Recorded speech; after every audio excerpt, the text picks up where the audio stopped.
Well, I've had some controversial people on this show in the past, but nobody quite like Denise Welch. I think the main areas that he'll ask me about will be sex, drugs and rock and roll. And I will not be talking about the rock and roll. Denise, on the face of it, is one of life's party girls, but she's also somebody who's suffered a lot of distress. There's been infidelities. I would imagine he'll go for that. I think this will be a bit of a roller coaster night for her. Piers, try and be kind to me, because if you don't, I'm a Geordie and I'll smash your face in. I'm not sure. It gets better than this for Friday night.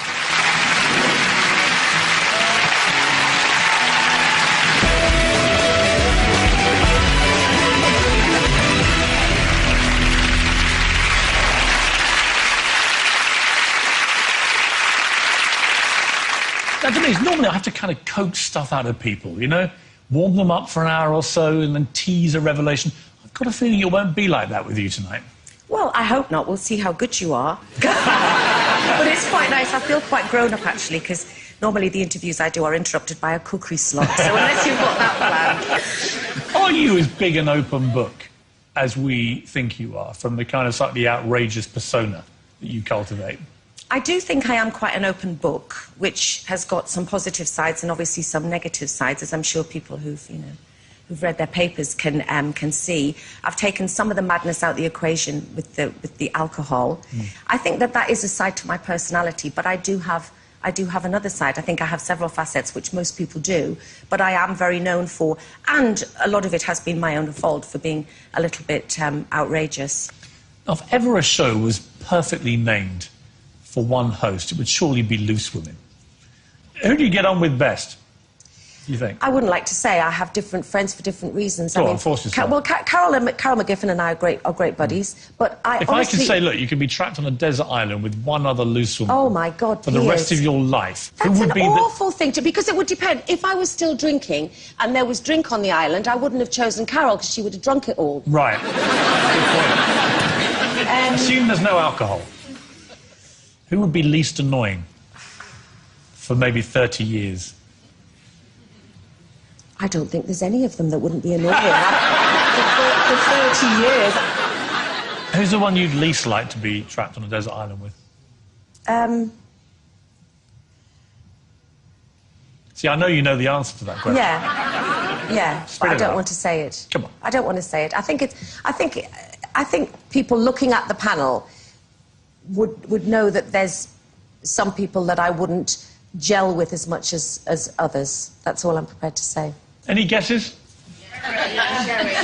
No, not Sherry. I love Sherry. She's a really good mate. No, Colleen's not a loose woman, no. Well, we're narrowing it down. Any others? Janet. Janet.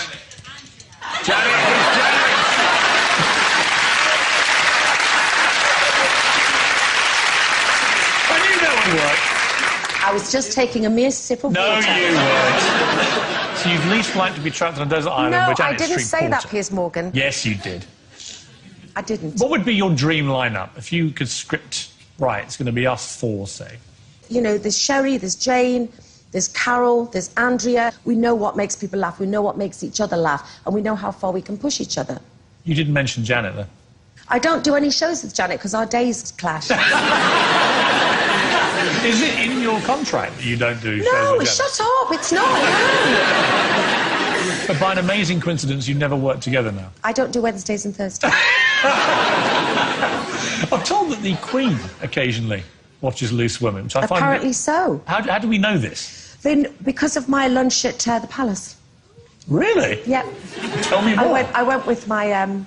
I used to be president of a charity called the Western Spirit that Simon Weston, who's a dear friend of mine, set up. Great man, love him.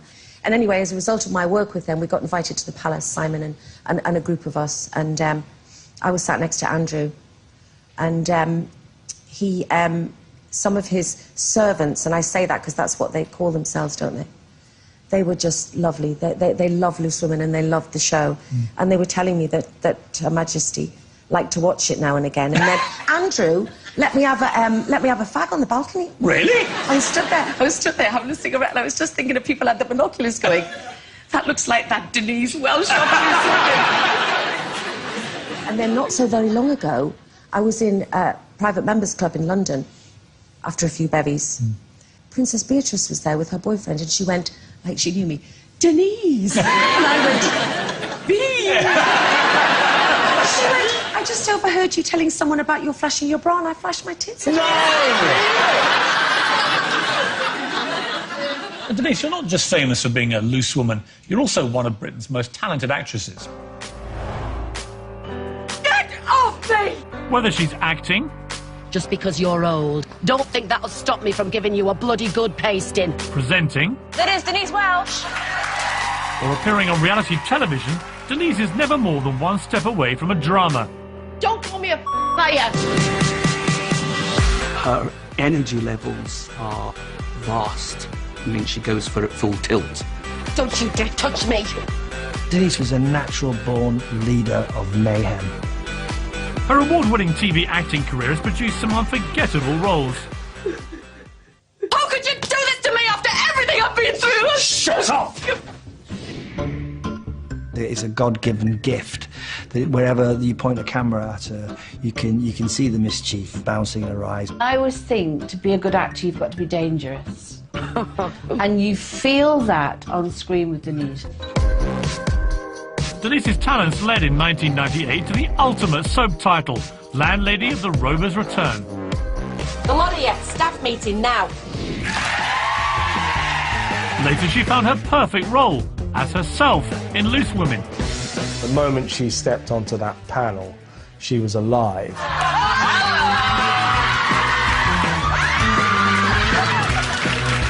I thought, oh, they're going to pay you to do that. I can't believe it. She's definitely the leader of the pack. Knicker-ripping sex. She's the one that will say things that we shouldn't say. Men are turned on by the visual. And that's why she's so loved. Denise's private life has also constantly kept her in the headlines, with her marriage to famous Geordie actor Tim Healy, father to their two sons Matthew and Louis. Tim and Denise, I mean, it's like fish and chips, salt and vinegar, Moe and Chandon. It was like watching a brilliant comedy act. Come on. Not me last weekend. She did. Their marriage was played out on television. As he's got older, his sex drive isn't quite as high. With Tim joining her on Loose Women, allowing viewers to share every twist and turn of their relationship. Have I told you lately that I love you? Their life was massively played out in the public eye. I wish it hadn't been. I wish they could have just conducted their married life behind closed doors, because that's what we all do.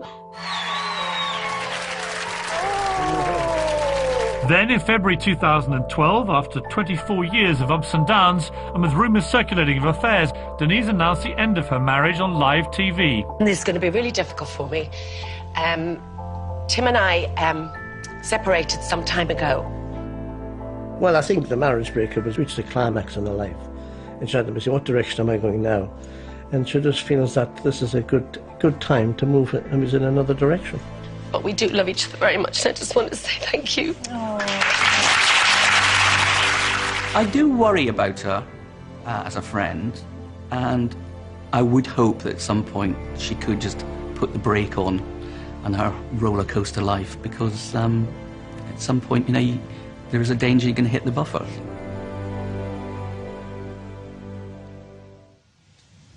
When you hear a really close friend like Brian Parks say that, what goes through your mind? I'm just glad that I'm sitting here having done just that and put the put the brakes on. You know, I needed to, and I needed to do what I did on live television there. That was a big moment, to go on national television, live television, and announce the breakup of your 24-year marriage to somebody you were clearly very in love with. It was a massive decision, as you quite rightly say, and it was very much a joint decision. You know, if I was going to talk about the breakdown of my marriage, I was going to do it in my way, in my terms, and I was sort of forced to do it at that time, even though we'd made the decision before Christmas. And how did your sons react to watching their mum do that on television? Well, I don't think they actually watched me do it. I mean, you know, you've got to understand, Piers, that, you know, we think, Tim and I, that we've done damage and limitation as well as we can without trying to be the poster couple for separation. But, you know, a marriage breakup is hard for everybody, no matter how amicable it might be. How would you describe the marriage through the good times? You know, we have 2 wonderful children, and we had a lot of great, you know, we had a lot of great times. We had a lot of great times together, and what we have done is, by ending it when we did, we've salvaged a very strong friendship. I feel that I'm getting the relationship a little bit like I used to have with him, but without the jiggy jigs, as it were. Was it quite fiery, the marriage? We had some humdingers, Piers. We really did. Fueled by excess, always. Physical fights? You'd hit each other? Well, no, we wouldn't hit each other. He's never hit me in his life. I mean, I whacked him over the head with a lampshade before. As you do. As you do. As you do. Any other objects from the house? Hairdryer. Hairdryer? Yeah. Pushed him and he slipped in the milk and put his hand through the glass door. Right. Nearly severed his arm. Nearly severed his arm, yeah. Any other highlights? Any other highlights? Yeah. I mean, it's not good, really. I mean, it sounds comical, but it's... We had those fights when we were doing things to excess. You know, outside of that, this we brought up to... This is another kind of myth, really, that, you know, if even my eldest son, Matt, says that if you'd lived the life that you've been portrayed to having, we wouldn't be quite as well-adjusted children as we are. You know, everybody fights. I don't believe people who say they don't fight. I never trust the one who says, you know, when I walk down the stairs, you know, no, when he walks down the stairs, after 36 years, my tummy turns over. No, it doesn't. Not in that same, you know, sort of chemical way. We've never had an argument in 30 years. Yes, you have. Shut up. You said that there are affairs on both sides. Do you think, did it have a big effect on the marriage going wrong? I've always maintained that there are worse things that can happen in a marriage than the odd infidelity, and I do maintain that in some cases. He discovered an affair that you had with a guy called Steve when you left a message for Steve, but on Tim's mobile answer. Yeah, big mistake, huge. I mean, that's about as big a mistake as you can make. Yeah, it was horrendous. It was horrendous. And do you know something? I've got many regrets in my life, but one of the biggest regrets that I've got is how he found out about that. I did exactly that. You know, there's one of those generic answer machine messages that you get on one of the service providers, and I was distracted whilst leaving a message for who I thought was my lover at the time, and it was for Tim, and he heard it, and he was. Do you remember what it said? Well, it sounded much. Well, how can it sound much worse? It obviously said it was something like, I think my family were down in Cornwall because I was filming Down to Earth, and I'd said to Steve that I was sorry I couldn't see him, but my family were down, and I missed him, and I loved him. You know, those words. And Tim heard it, and he was on set in Our Vida's Impet, and Jimmy Nail said they thought somebody had died, you know, when he heard that message. Really? It was a horrendous way for that to happen, and I have lots of regrets about that. It was awful. Do you still love him? I love him to pieces, and he does me. He's phoned me today to say good luck. So give that bastard a run for his money.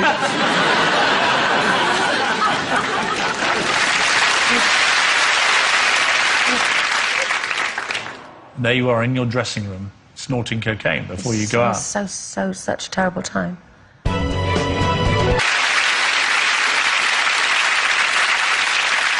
Jacqueline Denise Welch, you were born in Tynemouth in County Durham 54 years ago. Your parents were Vin and Anne. You had a younger sister, Debbie. What was a young Denise like? Apparently I was quite an extrovert. No. Yes. I really had a very happy childhood, and we had very young, funky parents. And your father, of course, was a thespian himself, a rather unusual thespian, and we have a picture to show your father, Vin, to illustrate just how unusual that's Vin. But then, of course, he had his other alter ego, Raquel. He was a drag queen. Yes, this started because Mum made him up to go to a fancy dress party in this sort of gold lame dress with his hair and everything, and he looked absolutely stunning.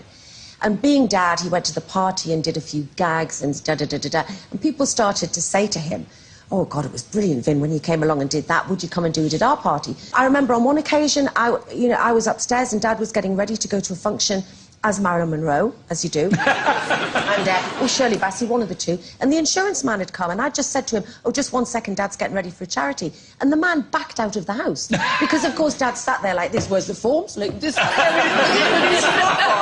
Does Raquel ever come out to play anymore, or is Raquel retired? Raquel is in semi-retirement, but only recently, Lincoln and I were on holiday with some friends, and on the last night, somebody shouted, "There's someone here to see you," in quite an exclusive part of the Algarve as well. And there was Raquel. Your mum was a very glamorous lady. She was. On my 18th birthday, all my friends arrived at the house, and they literally almost got through happy birthday when they'd spotted my mum.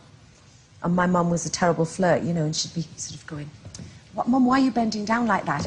"I'm just putting the potatoes in there." With this crowd of drooling 18-year-olds around her, you know. Did it make you feel a bit jealous? Huh? I was never really jealous, you know. I mean, not jealous. I was very proud of Mum. Very, very proud of her, you know, Stella. Denise, just take a look at how you first discovered life in the spotlight. Jacqueline Denise Welch was born in 1958 into the famous Welch's toffee empire of Whitley Bay. Denise's nickname at school was Truly Scrumptious, and we also got called Toffee Anorak. An interest in acting carried Denise at the age of 18 to Mount View Drama School in London. She had that stage presence thing that you've either got or you haven't. She was always more adventurous than I was at drama school. She would always throw herself completely into things, and I think that's why she's such a fantastic actress. Denise initially made a name for herself in the West End, but then began a relationship with Geordie actor Tim Healy of Auf Wiedersehen Pet fame. What do you mean? And her career as a television actress started to take off. One little scribble, and it's all finished. Well, it's never all finished, is it? Jimmy Neal was a good friend of Tim's, and then he took Denise into Spender. And that really helped to launch her on a national basis, really. She stormed the small screen with a succession of TV roles. It was her portrayal of man-eater Natalie Horrocks in Coronation Street in the 90s that made Denise a household name. Kevin, leave her! That character had to hit the cobbled streets of Coronation Street with a bang. All that matters to me is where your husband's sleeping tonight. Come on, Kevin. Oh. You had to say you will be the most hated woman in the UK. Natalie? Yeah? And she absolutely nailed that part. But on-screen success was masking an off-screen secret. In April 1989, Denise had her first baby, Matthew. Denise was delighted to be pregnant. She was really, really very happy. And from what I can remember, I think that she had a pretty easy pregnancy. But within a few days of giving birth, Denise found herself in the grip of extreme postnatal depression. You'd never seen anybody change from a happy, glowing mother to somebody who was almost suicidal. And the postnatal depression had set in. This was a lot more serious than the baby blues. I wanted her to be really happy. And it was a shame because she couldn't really enjoy it as much as she would have liked. Something like the washing basket being full would literally be the end of the world. The postnatal depression led on to clinical depression, which is something that really has blighted her life. Whoa, hey, come on. Alongside the depression in the 90s, Denise was also starting to suffer from an addiction to drugs and alcohol. When Denise went into Coronation Street, that was when I first really realised the escalation in her drinking. It's difficult to say whether anyone knew about her drinking and drug taking on the set. It might have been an open secret. Well, I don't seem to have had much control over my fate lately. She was just somebody who always managed to turn up on set. So she's a brilliant actress because she sort of fooled us as well. Denise's addiction to drink was mirrored by her TV character's role. I must be in worse shape than even I thought. Natalie Horrocks suddenly started hitting the bottle. Now, if that happens and you're a performer, that kind of gives you a bit of a license. Because if you're playing a drunk, who knows if you're actually drunk at the time. In real life, it wasn't just alcohol affecting Denise. She was also battling with cocaine addiction and has even admitted to leaving the Coronation Street set to meet her drug dealer. She doesn't see how it affects her and how it's affecting the people around, but that is the nature of drink and drugs. I just thought, eventually I know you'll have to stop because I know you and you will realise that this isn't right for you. She knows that. I'm always there for her.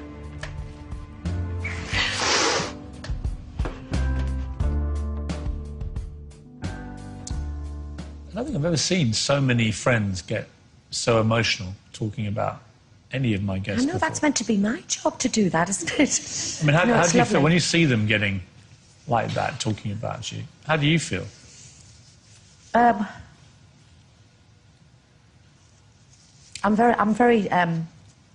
I'm very touched by it, actually, and very, very moved by it. I never doubt their love for me, but it's quite nice to see it so sort of, tangibly. And I did affect, my illness and subsequently my behaviour. It did affect a lot of people. Your pregnancy with your first son, the implication was the pregnancy itself was fine. The problems... I loved it, yeah. So the problems came afterwards. What happened? Initially, when I had the baby, I was the happiest woman in the world. I had him on the Saturday, and I got home, and I was incredibly emotional, crying at the drop of a hat, and I had the baby blues, is what people would say, that you're very over-emotional, you wonder if you're going to be a good mum, you need hugs and support from people, and I had the baby blues. That's what they were, and that's what 80% of new mums will get, and they will go, and then you will be fine. Sadly, that's not what happened to me. On the Thursday, my mum and dad came down, and it was their first grandchild, so obviously they were over the moon with excitement. And Mum said, let's take the baby out, and it was my first kind of walk out with the baby, and we took him down to this little cafe, and I remember sitting there and thinking, I am really not right.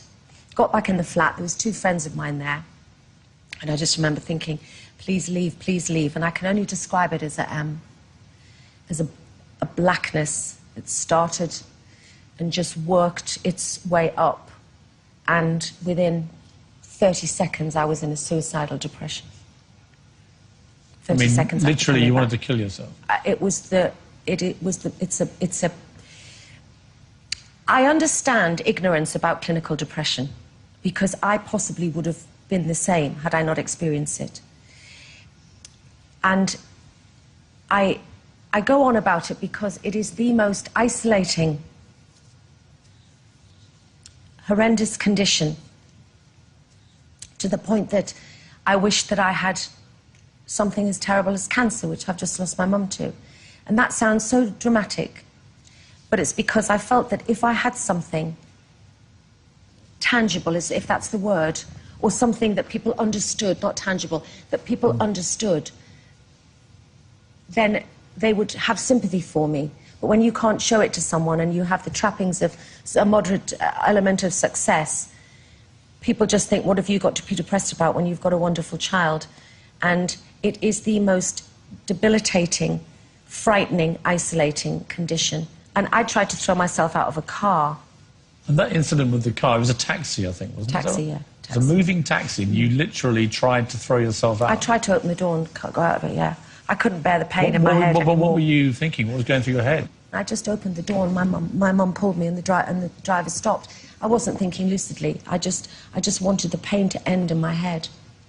And it had gone from postnatal depression to just regular bouts of clinical depression. Yeah. And I thought, I'm losing the battle here. It was wearing me out. And I was having to work long hours and then go home and be a mom. It's a vicious circle because you're drinking more because you need instant relief from it, but of course drinking and other things compound the illness. When you landed the role of Natalie, you were partying pretty hard then with the alcohol. How bad did it get?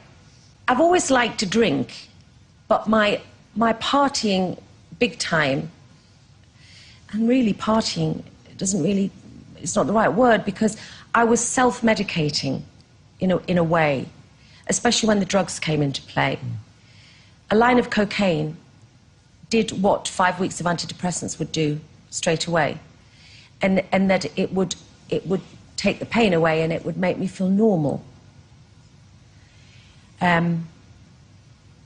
That's how it all started, to take the pain away. But then, of course, it gets into your system, it gets into your life. Have you worked when you've been under influence of drugs? Yeah. Cocaine? Yeah. On Coronation Street? Yeah. How often? For about a year, quite regularly. Because it would follow a night of partying, and the only way to get through the horror of how the come down was to keep going on that. So you get up in the morning for a day's filming and take a line of cocaine? Wow. Yeah, I know. Would you do it in your dressing room? Yeah. Did anyone know? No. Nobody at all? I don't think anybody knew. I don't know if anybody knew. I didn't tell anybody. God, no. Didn't tell anybody. It's an extraordinary situation, isn't it? You're one of the highest paid, most recognisable actresses in the country, in the biggest show. And there you are in your dressing room, snorting cocaine before you go out. Such a terrible time. Nothing you ever read about me is as bad as it actually is. But I haven't gone short of, company. Let's talk about Coronation Street, because the femme fatale Natalie Horrocks was a fantastic character. Why do you think you were chosen for that coveted role? I'd always wanted to be in Korea, and the day I went along for it, I met Brian Park, who you saw on the VT, and he said to me, this part will only be for 3 months, because this character is going to come in and she's going to break up the happiest marriage on the street. She's going to break up the Webster's marriage. So obviously we're expecting that she's going to be hated and that'll be the end of her. And I went, oh my God, that's amazing role, And but people do believe this stuff, yeah, they do. They're absolutely, oh my God, How were you treated in the street? Well, funnily enough, I thought that I'd be sort of hit over the head with brollies and all these stories that I'd heard people talk about. And people, that never happened to me. People came up to me and went, I know I should hate you, but I don't. Or they'd go, well, never for the grace of God, Natalie. Natalie. People were really ready for a character to love to hate. They really were ready for a character. But I had no idea that it would go on for longer than 3 months, because I didn't see how it could, because she was so hated. And the way that when they phoned me and asked if I'd signed for another 3 months, and then a year, it was like, wow, And it made you a huge star. Yeah. I mean, what was that like for you? As someone who'd been an actress and then suddenly you're in the big time. Did you love it? Did it freak you out of it? Yeah, it freaked me out, because everywhere you go, people know who you are. You can't go anywhere without people knowing who you are. And you were, people believing you're that character. Well, you're pulling the pints, you're the landlady of the Rover's Return. Oh, the day I got the keys for that. Because I just remember thinking, going, Dad, I'm the landlady of the Rover's Return. Annie Walker was here and everything, That's incredible. And the fact that there haven't been many landladies, I'll always have that. And you did 493 episodes. Did I really? I did, yeah. You described it as the best job ever. I get to turn up for work and snog lots of boys. Yes. Yeah, did I? Yeah. Talking about being typecast, my God. Absolutely. We've done a bit of research here, and we reckon since the age of 14, you've only been single you've never been single for longer than a week. Officially. People have suggested you were a sexaholic. Have they? Who are these people, Piers, who've suggested I'm just this? suggesting it. Oh, are you? People have said it over the past. Oh, she was a sexaholic. I mean, do you think you were? What's a sexaholic? Is there anything wrong with being a sexaholic if you're not hurting Not anybody? at all. I'm not accusing you. I'm just asking you think you were. I like sex. Do you know how many men you've had things with? I haven't got a bloody clue, but I wouldn't tell you if I had. So. Nothing you ever read about me is as bad as it actually is. But I haven't gone short of, company.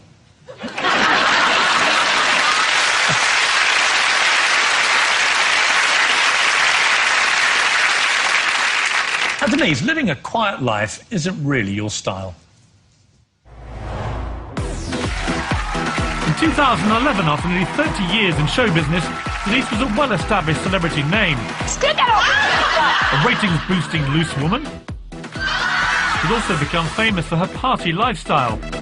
She's just got to keep going. She's a party animal. Alcohol-fueled, of course. But behind the party girl persona, the problems in Denise's marriage had been secretly escalating alongside her drinking binges. I've known for a long time that she's been in a car crash, and I have voiced it to family, friends, and to Denise herself. But you have to reach that rock bottom before you do anything about it.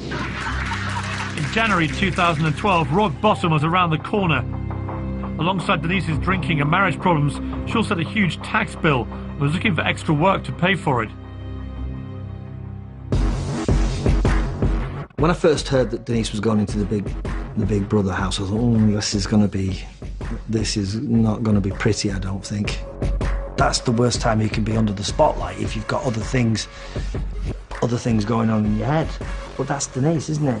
Right, I've got this problem, I've got this problem, I've got this problem. I know what I'll do. I'll go into the Big Brother house and I'll have a few jars. I actually said to her, Denise, just please remember, you know, just don't do anything that'll embarrass Mum or the kids or anything. Show and tell! But then on day 13, Denise's drunken antics were about to hit the headlines. I would argue that Denise's breast exposure moment was definitively the low point of her career. I wouldn't say I looked at her and was like worried about the way she was. She thought she was enjoying herself, and that was Denise. Kind of screw loose, man. But as the days progressed, Denise seemed to be heading for some sort of breakdown. Fuck this fucking nightmare house. I did fear for Denise's mental health, but I feared that was one of my fears before she went in. I actually wanted them to get her out of there at one point, because I just, you know, to see your best friend crying in a garden and you can't do anything about it. In the end, Denise's honesty and vulnerability won her the nation's vote, and she triumphed. Denise! You are the winner! The family and friends were left divided about her experience. I felt a mixture of sadness and anger, really. I was there when she came out. Obviously proud moment too in my life. I think it probably made her think about her life and what she was doing, and did actually make her think, you know what, perhaps there are things in my life that I do want to change, and actually I'm going to do it now.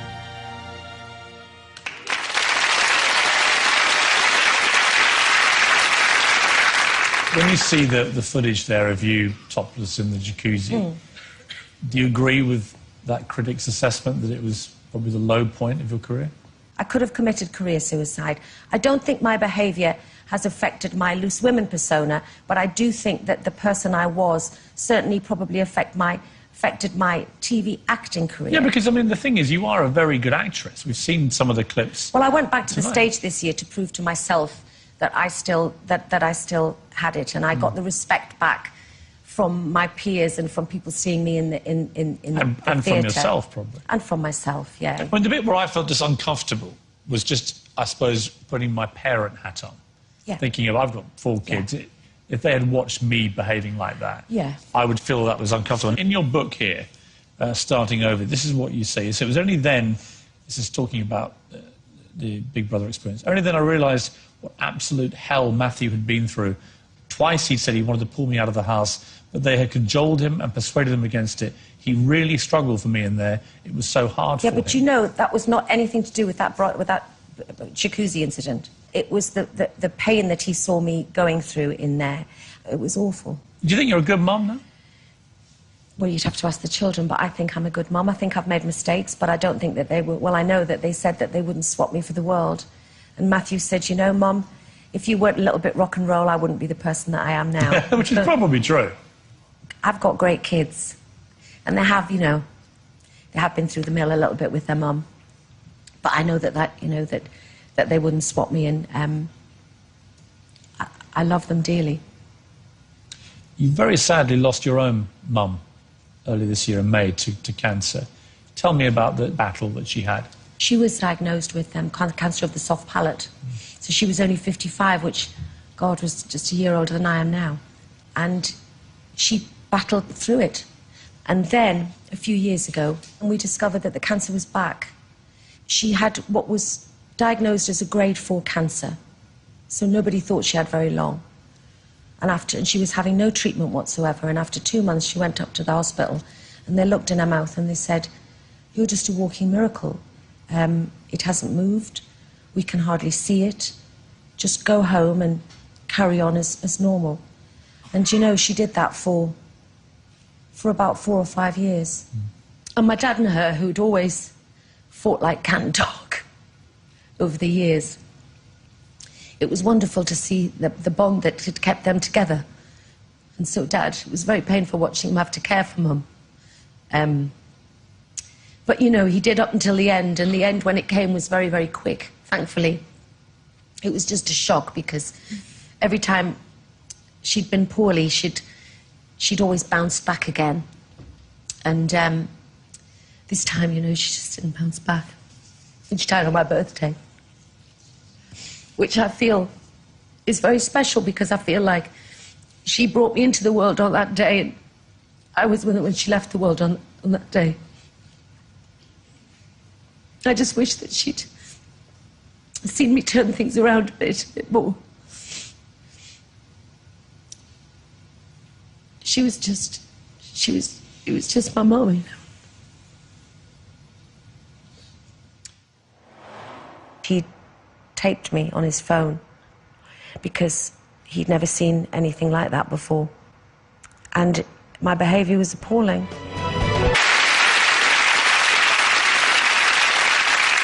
Let's turn to your life now. How are things with Tim? Are you actually divorced yet?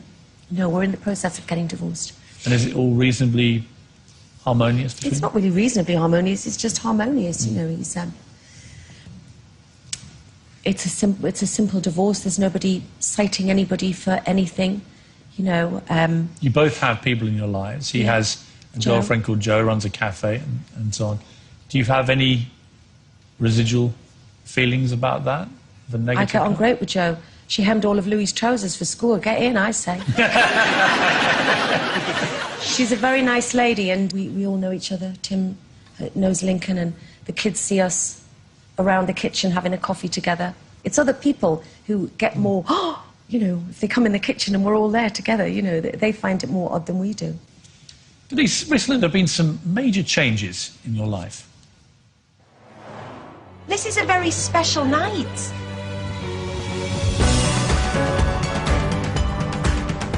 This year, at the age of 54, Denise Welch began a whole new chapter in her life.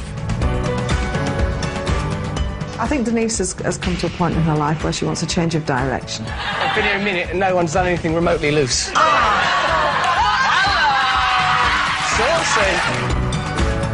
Professionally, as well as loose women, she's gone back to treading the boards in starring roles.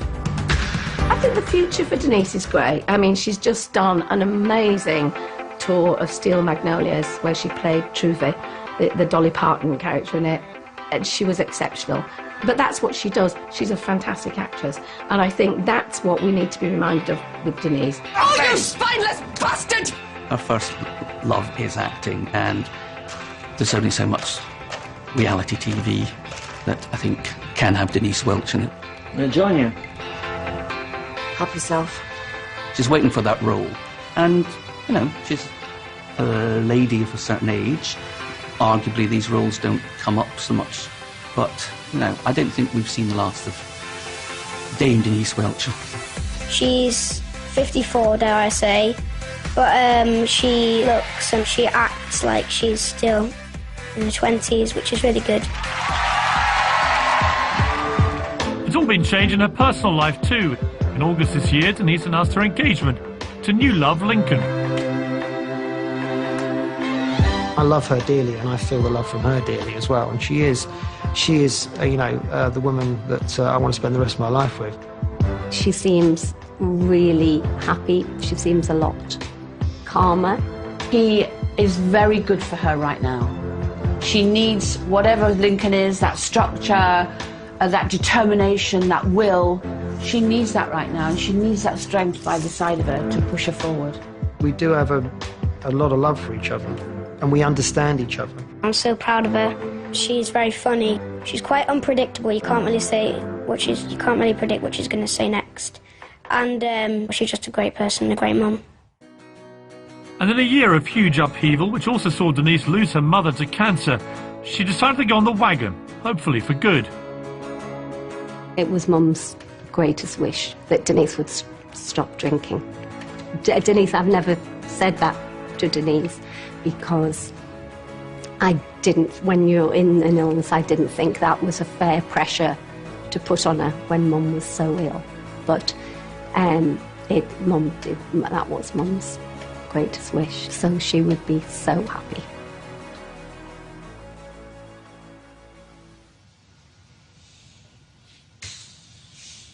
How do you feel hearing that? I knew it. I think everyone who loves me is happy for me. I think happy that I've met someone I love, and the fact that I've got my illness sorted makes it easier as well. And what was the catalyst for finally saying enough? Lincoln. We both don't like each other when we're drunk, and we don't like ourselves when we're drunk. And he stopped for me because he realised he might lose me. I continued to drink, not a lot because I was doing a play, but I organised a night for my sort of gang, you know, to come, and a few celebrity friends and make it a bit glitzy. But of course I got too drunk, and I'd said to Lincoln before the night started, look, I know there's going to be a paps around, and I don't want to, you know, I've got 2 shows tomorrow. If I start to get a bit leery, get me out. And he tried to do that, and I just kicked off. I went mad. And also I'm told, I don't remember very much, but he taped me on his phone because he'd never seen anything like that before. And my behaviour was appalling. And I don't want to be that person ever again. I wish I'd done it earlier, Piers. I wish I could say, I wish I'd done it for my children earlier. I wish I'd done it for my mum and dad earlier. But sometimes life isn't like that, you know. I just couldn't be happier that we're doing it together, and how happy we are. You've got a massive rock on your finger. Keeps blinding me. Well, he proposed to me in Nice, and I was completely floored. I had no idea. Obviously, people go, oh, my God, it's after quite a short time, but what we've been through in such a short space of time is more than some people would in 6 years, and we're getting married next year.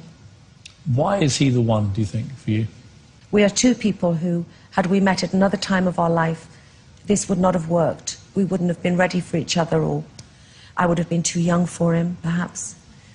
He's 14 years your junior. Yep. Is he officially a toy boy? Oh, do you know, at what age do they have to be? You know, to stop being a toy boy? I don't know. Isn't every woman's fashion accessory these days? Well, certainly on the loose women. Listen, we don't put ourselves out there. They just flock to us. It's been a hell of a roller coaster interview. I mean, you've been through so much, a lot of it pretty unhappy.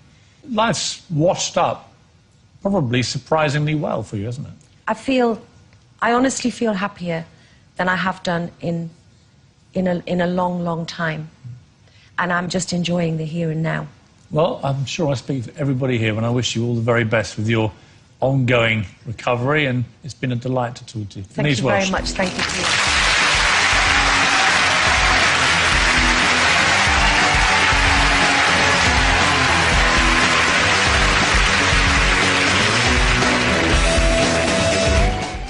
Well, if you've been affected by any of the issues discussed in tonight's show and would like more information, just go to itvplc.com/responsibility. American Pie is about to start over on ITV2 next, while here Daniel Craig faces an evil environmentalist, Dominic Green, in Quantum of Solace, after the news.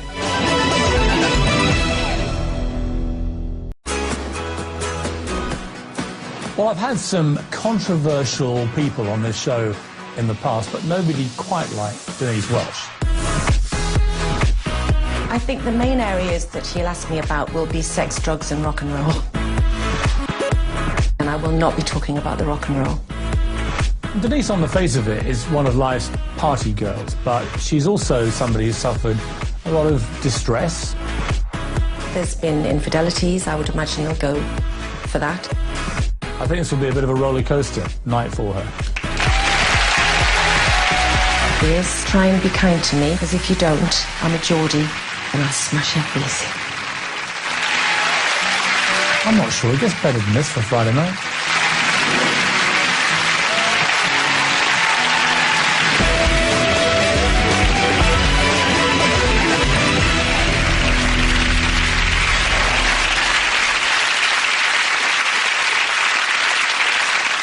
Now, Denise, normally I have to kind of coax stuff out of people, you know? Warm them up for an hour or so and then tease a revelation. I've got a feeling it won't be like that with you tonight.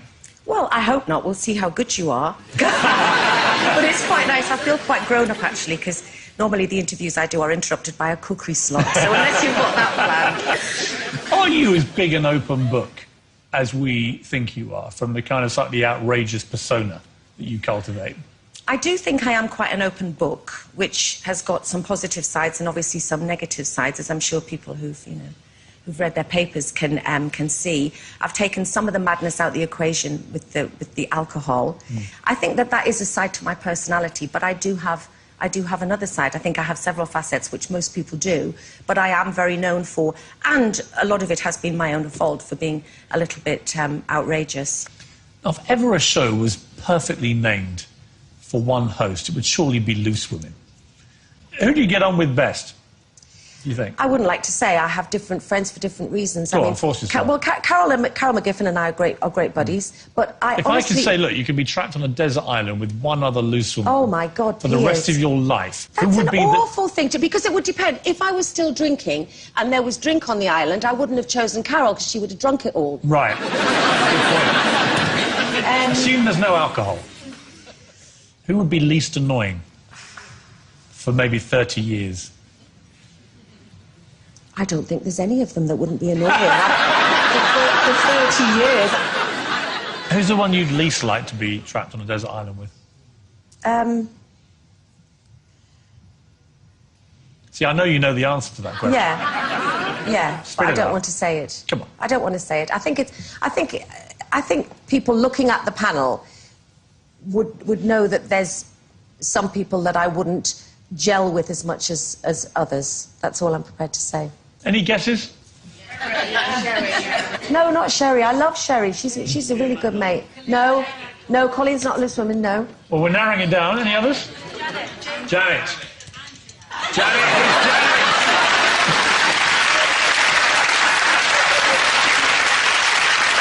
I knew that would work. I was just taking a mere sip of water. No, you weren't. So you'd least like to be trapped on a desert island with Janet No, I didn't say that, Piers Morgan. Yes, you did. I didn't. What would be your dream lineup if you could script right? It's going to be us four, say. You know, there's Sherry, there's Jane, there's Carol, there's Andrea. We know what makes people laugh. We know what makes each other laugh. And we know how far we can push each other. You didn't mention Janet, though. I don't do any shows with Janet because our days clash. Is it in your contract that you don't do shows with No, Janet? shut up. It's not. But by an amazing coincidence, you never work together now. I don't do Wednesdays and Thursdays.